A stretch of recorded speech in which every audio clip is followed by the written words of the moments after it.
Bienvenidos a Misterios Históricos del Mundo. Prepárense para una inmersión profunda en uno de los casos más escalofriantes de la historia criminal. Jack el Destripador. Hoy vamos a sumergirnos en las oscuras calles de Whitechapel 1888 para intentar desentrañar este misterio que vino. A pesar de los años, sigue fascinándonos a todos. Es increíble cómo un caso de hace más de un siglo aún puede generar tanto interés. Y es que la historia de Jack el Destripador no es solo un relato de asesinatos brutales, sino una ventana a una época de grandes cambios sociales, pobreza extrema y una profunda desigualdad. Exacto, no podemos entender los crímenes del Destripador sin comprender contextos ni que ocurrieron. Whitechapel, en el East End de Londres, era un distrito plagado de problemas. Había una sobrepoblación terrible, con miles de inmigrantes llegando a la ciudad en busca de una vida mejor, solo para encontrarse con condiciones de vida miserables. Las calles estaban llenas de gente, la mayoría luchando por sobrevivir. La falta de higiene, el alcoholismo y la violencia eran parte del día a día. Y en medio de todo esto, la prostitución se convirtió en una salida desesperada para muchas mujeres que no tenían otra forma de subsistir. Mujeres que tristemente Ya. se convertirían en las víctimas de Jack el Destripador. Las 5 canónicas, como se les conoce, son el centro de este macabro rompecabezas. ¿Te parece si comenzamos hablando de ellas? Por supuesto. Comencemos con Mary Ann Nichols, la primera víctima. Su cuerpo fue hallado la madrugada del 31 de agosto de 1888. La encontraron en Box Row, con 2 cortes profundos en la garganta y el abdomen mutilado con una incisión en zigzag. Un inicio brutal que ya nos da una idea de la ferocidad del asesino. Y lo que es más escalofriante, la violencia fue en aumento con cada crimen. Es cierto. El 8 de septiembre, apenas una semana después, encontraron el cuerpo de Annie Chapman en un patio de la calle Hampton.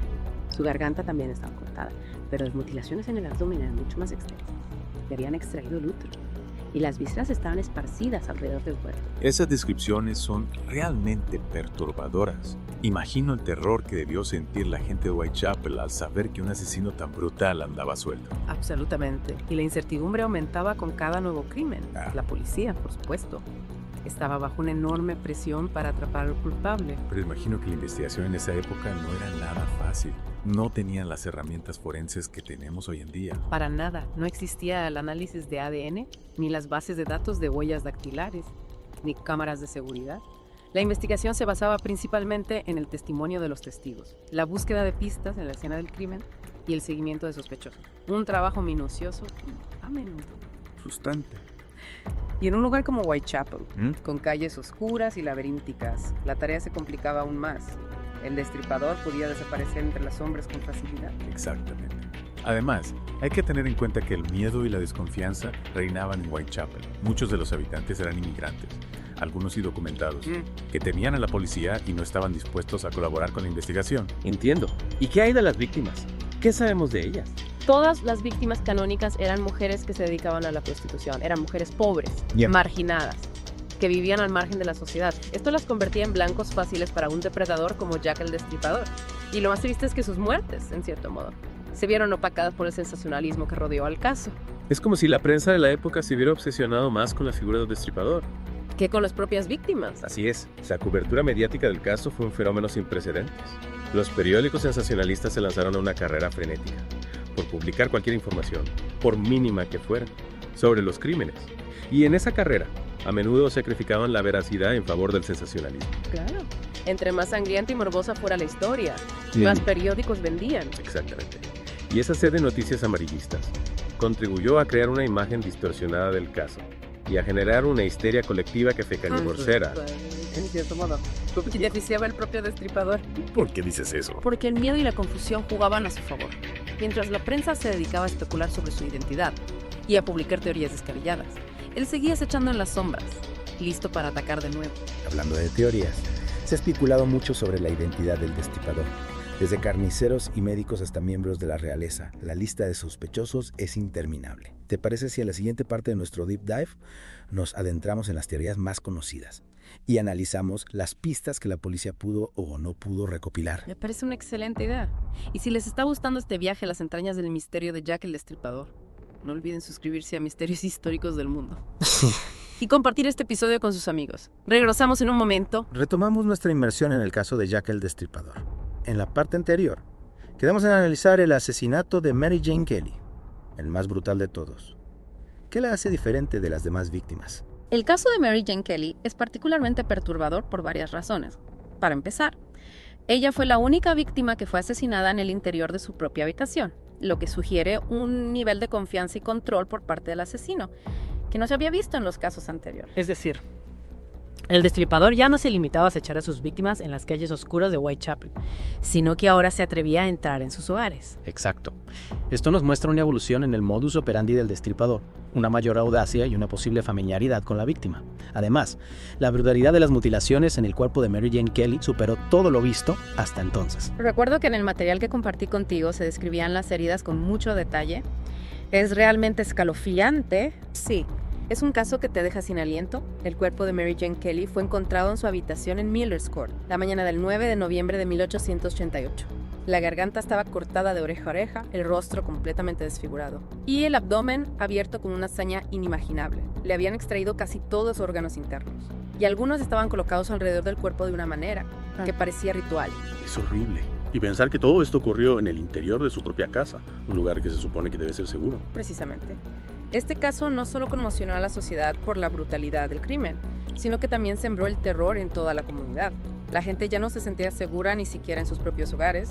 El destripador se había convertido en una sombra omnipresente, una amenaza invisible que podía acechar en cualquier rincón.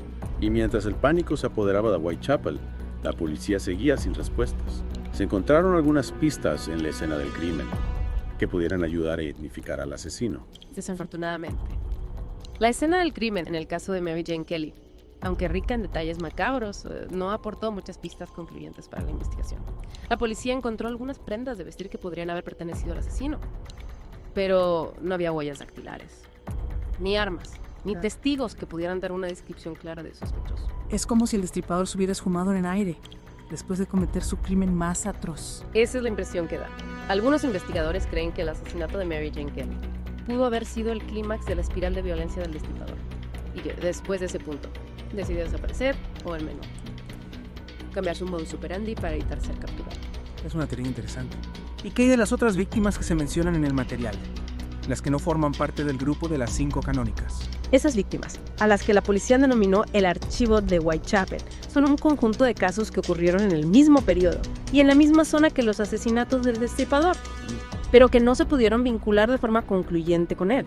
Algunos de estos crímenes presentaban ciertas similitudes con el modus operandi del destripador, mientras que otros eran claramente diferentes. Entiendo. Ya. Entonces, el archivo de Whitechapel es como una nebulosa de casos que rodean a los asesinatos del destripador y que podrían o no estar relacionados con él. Exactamente. Y esto ha generado un debate interminable entre los investigadores. ¿Fueron todos esos crímenes obra del mismo asesino? ¿Hubo imitadores que se aprovecharon del pánico generado por el destripador para cometer sus propios crímenes? Es una pregunta que aún no tiene respuesta definitiva. Es fascinante y a la vez frustrante. ¿Cómo un caso de hace más de un siglo puede seguir generando tantas preguntas? ¿Te parece si en la siguiente parte analizamos algunas de las teorías más conocidas sobre la identidad del destripador? Me gustaría profundizar en lo que se sabe sobre los principales sospechosos y las pistas que la policía pudo o no pudo recopilar. Me parece una excelente idea. En la última parte de nuestro Deep Dive, intentaremos desentrañar la madeja de este misterio que ha cautivado la imaginación del mundo entero. No se pierdan la última parte de nuestra inmersión en el caso de Jack el Destripador. Regresamos en un momento. Y aquí estamos en la última parte de nuestro Deep Dive sobre Jack el Destripador. Hemos recorrido las oscuras calles de Whitechapel, analizado los brutales asesinatos y examinado las pistas o la falta de ellas que la policía pudo encontrar. Pero la pregunta sigue en el aire. ¿Quién era Jack el Destripador? Esa es la pregunta al millón, ¿verdad? A lo largo de los años se han barajado cientos de nombres y se han tejido un sinfín de teorías, algunas más plausibles que otras, pero ninguna con pruebas concluyentes que puedan cerrar el caso de una vez por todas. En el material que te compartí se mencionan algunos sospechosos que han llamado la atención de los investigadores. ¿Te parece si empezamos por ahí? Claro que sí. Uno de los sospechosos que siempre ha generado controversia es Montague Druitt, un abogado que desapareció misteriosamente poco después del último asesinato canónico. Su nombre apareció en un memorándum policial años después de los crímenes y se le describía como un hombre con problemas mentales y una posible obsesión con la prostitución. Es decir, encajaba en el perfil psicológico que se había elaborado del destripador. En cierto modo sí. Pero la evidencia en contra de Druitt era en el mejor de los casos circunstancial. Su cuerpo fue encontrado en el río Támesis semanas después de su desaparición y se determinó que se había suicidado. Sin embargo, nunca se pudo probar una conexión directa entre él y los crímenes del destripador. Entiendo.